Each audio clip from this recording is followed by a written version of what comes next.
जबकि सदर मुमलिकत आरिफ अलवी, वज़ीर आज़म शहबाज शरीफ और वज़ीर आला पंजाब परवेज़ इलाही ने एंकर पर्सन अरशद शरीफ के कत्ल पर अफसोस का इजहार किया। सदर मुमलिकत ने कहा कि अरशद शरीफ की वफ़ात पाकिस्तान और सहाफ़त का बहुत बड़ा नुकसान है।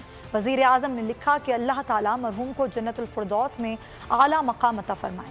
वज़ीर आला पंजाब चौधरी परवेज़ इलाही ने वाक़े पर गहरे दुख और अफसोस का इजहार करते हुए कहा कि अरशद शरीफ के प्रोग्राम्स अपनी नौयत के लिहाज से मुनफरिद होते थे। हम उनकी फैमिली के गम में बराबर के शरीक हैं। अगर आपको ये वीडियो पसंद आई है तो हमारे चैनल को सब्सक्राइब करें और बेल आइकन पर क्लिक करें। एक बार फिर नंबर 1 बोल न्यूज ने एक बार फिर सारे रिकॉर्ड तोड़ दिए। 8 दिन के अंदर अंदर लॉन्ग मार्च का ऐलान हो जाएगा। इलेक्शन पे तवज्जो करते और इसके बाद जो है हम इसको निपटेंगे। बोल का प्रोग्राम नेशनल डिबेट 11 बजे की स्लॉट में सबसे ज्यादा देखा गया। बंद गली में तो नहीं फंस गया है कि फाइनल कॉल की अनाउंसमेंट ही नहीं होके दे रही। वो बंद गली पहुंचते पहुंचते वज़ीर आज़म की कुर्सी तक पहुंच गए। 68% सार्फिन ने सिर्फ बोल देखने का इंतखाब किया क्योंकि बोल है नंबर 1।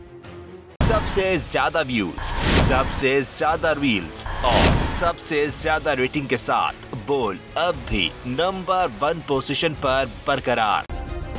सब्सक्राइब करें और बेल दबाएं ताकि कोई खबर रह न जाए।